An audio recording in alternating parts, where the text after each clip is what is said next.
नमस्कार दोस्तों, जस्टिस तक चैनल में स्वागत करते हैं, अभिनंदन करते हैं। मित्रों, आज का विषय हम एक जो बेचारे बहुत ज़्यादा पीड़ित लोग हैं उनको हम समर्पित कर रहे हैं। सर्वप्रथम हम चर्चा करते हैं उत्तर प्रदेश में किसानों की। देखिए मित्रों, 70 लोग जो हैं, 70 किसान वहाँ पर या तो सुसाइड कर चुके हैं या एक्सपायर हो चुके हैं। सरकार की नींद अभी तक नहीं खुल रही है, केवल राजनीति हो रही है। जब नोटबंदी की तरह से यहाँ पर भी वही हालात पैदा हो रहे हैं और नोटबंदी के बाद क्या मिला? भ्रष्टाचार चरम सीमा पर है। इसी प्रकार से जब गलत कानून बना दिया गया है तो उसको वापस लेने में कोई नुकसान नहीं है। ये लोकतंत्र की मांग है। इसलिए मैं सरकार का आह्वान करना चाहूँगा कि इस समस्या का समाधान निकाल करके और किसानों के साथ हो रहे अन्याय के प्रति थोड़ा सा सहानुभूति पूर्वक रवैया अपनाकर इन कानूनों को वापस ले। मैंने भी अर्थशास्त्र पढ़ा है और इन कानूनों का कहीं पर भी दीर्घगामी परिणाम किसानों के हित में या राष्ट्र के हित में होने वाला नहीं है। मैंने भी एमए और एमफिल किया है इकोनॉमिक्स में और मैंने भी काफ़ी रिसर्च की है। एमएसपी को भी मैंने देखा है। कृषि की जो पॉलिसी है उसको भी मैं 1950 के दशक की पॉलिसी से ही देखता आ रहा हूँ, इसलिए इतना ज्ञान मैं भी रखता हूँ। ये कानून सरासर गलत हैं और ये केवल एक राजनीति का पार्ट है। दूसरा मित्रों, आज हमने एक न्यूज़ पढ़ी थी। एंथोनी कुमार, ये एक जमशेदपुर में एक कांड्रा जगह है, वहाँ पर एक सिग्नल विभाग के कर्मचारी हैं। इनको रेल विभाग के मेडिकल डिपार्टमेंट के द्वारा एक्सपायरी डेट की मेडिसिन दी गई।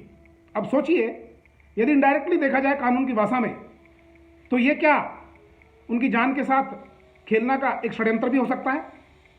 रेल विभाग में एक प्रणाली है, नीचे से ऊपर तक एक ट्रांसपेरेंट सिस्टम की व्यवस्था है।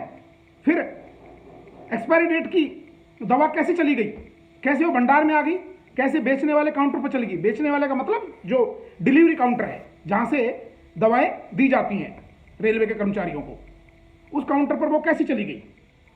एक बहुत बड़ा मुद्दा है। चूंकि एक छोटा सा कर्मचारी है एंथोनी, इसलिए इसको हाईलाइट नहीं किया जा रहा है और इसके पीछे एक राजनीति है। राजनीति क्या है कि जो बड़े अधिकारी हैं उसमें जनरल मैनेजर हो सकता है, चेयरमैन रेलवे बोर्ड हो सकता है, डीआरएम हो सकते हैं उस मंडल के, उनको बचाने की एक मुहिम है। केवल ये मामले पर पर्दा डाला जा रहा है। रेस्पॉन्सिबिलिटी कहां फिक्स होनी चाहिए? जनरल मैनेजर लेवल पर, डीआरएम लेवल पर। सीएमएस ने कह दिया कि हम इसकी जांच करवाएंगे। मैं रेल मंत्री महोदय से विनती करता हूं, उनका आह्वान करता हूं कि general manager should be suspended and transferred immediately, DRM should be suspended and transferred immediately. CMS should be transferred and suspended immediately. तब जाकर के और व्यवस्था में सुधार होगा। अदरवाइज व्यवस्था हमारी इसी प्रकार से चलती रहेगी, जांचें होती रहेंगी और जो छोटे लेवल के कर्मचारी हैं, यहाँ पर गाज किस पर गिरने वाली है? जो लैब असिस्टेंट हैं, ये ज़्यादा से ज़्यादा किसी ADMO के ऊपर गाज गिर जाएगी बेचारे के ऊपर, बस। इससे ज़्यादा नहीं जाने वाली है जाँच। और यही हमारा जस्टिस चैनल का उद्देश्य है कि हम जो है रेल के जो पीड़ित कर्मचारी हैं, भाई बहन हैं, उनकी रक्षार्थ कदम उठाएं। इसलिए मेरे वीडियो को मित्रों समस्त रेल कर्मचारियों के बीच में प्रसारित करें ताकि कार्रवाई उच्च स्तर पर होनी चाहिए। जो भी एक्सीडेंट हो जाते हैं, दुर्घटनाएं हो जाती है, कौन जिम्मेवार होता है? केवल एक गैंगमैन को जिम्मेवार ठहरा दिया जाता है। ज़्यादा से ज़्यादा एक AEN को सस्पेंड कर दिया जाता है। Why not general manager? Why not the DRM of the division? Why not the chairman railway board? खाली हेलीकॉप्टर से उड़ करके, हवाई जहाज से उड़ करके साइड पर पहुंच जाते हैं, खान पीन खा के और वापस चले जाते हैं, खड़े रहते हैं मूक दर्शक होकर के।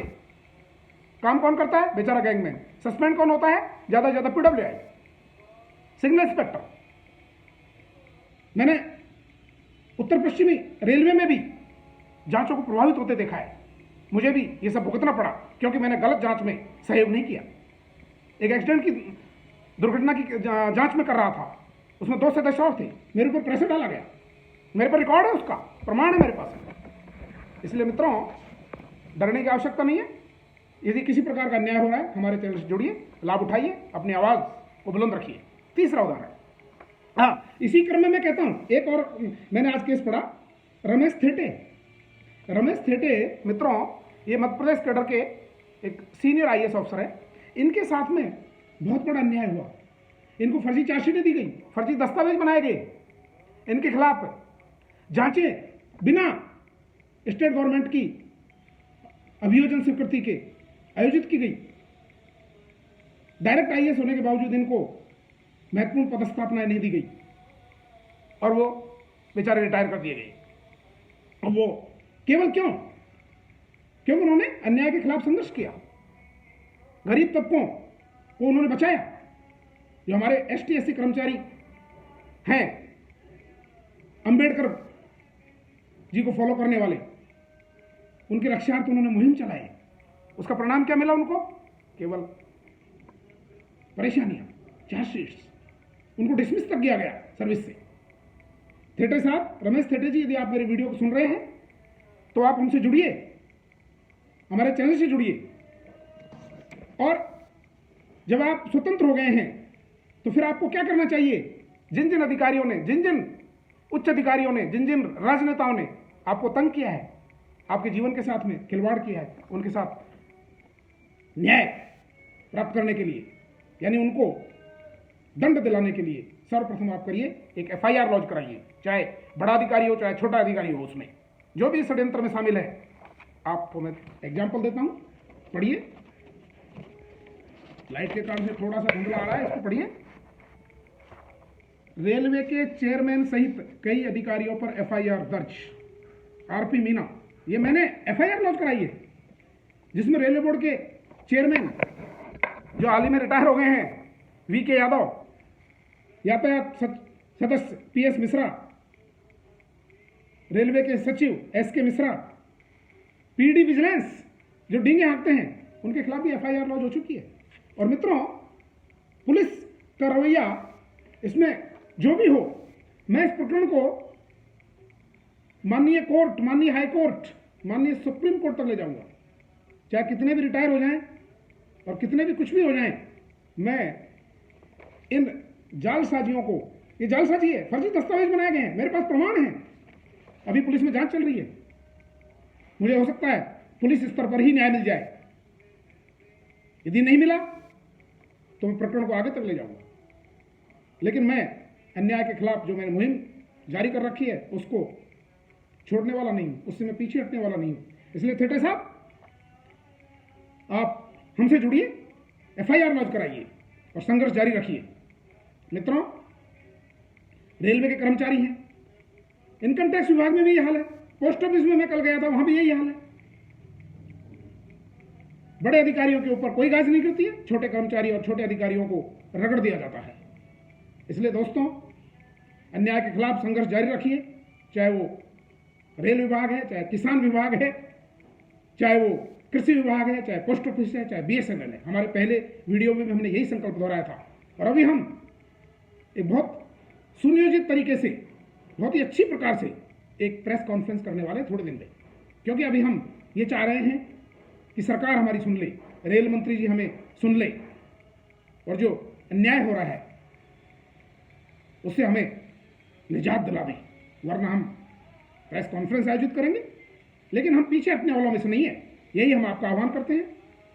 इसलिए मित्रों, हम वीडियो फिर हमारा लंबा हो गया है, इसको यहीं पर विराम देते हैं। NTT के छात्रों के लिए भी हम बहुत बड़ा संघर्ष हमने छेड़ रखा है और हम विजय प्राप्त करके रहेंगे, चाहे जिस भी स्तर तक हमें लड़ाई लड़नी पड़े, क्योंकि अन्याय तो अन्याय है। इसलिए दोस्तों, हमारे चैनल से जुड़िए, इसको सब्सक्राइब करिए, इसको लाइक करिए। हमारा फ़ोन नंबर है 95 092 96 96 5, 95 092 96 96 5। थेटे साहब, आप भी इसको नोट कर लीजिए, 9509296965, 9509296965। सो मित्रों, have a nice day, thank you very much, subscribe my channel.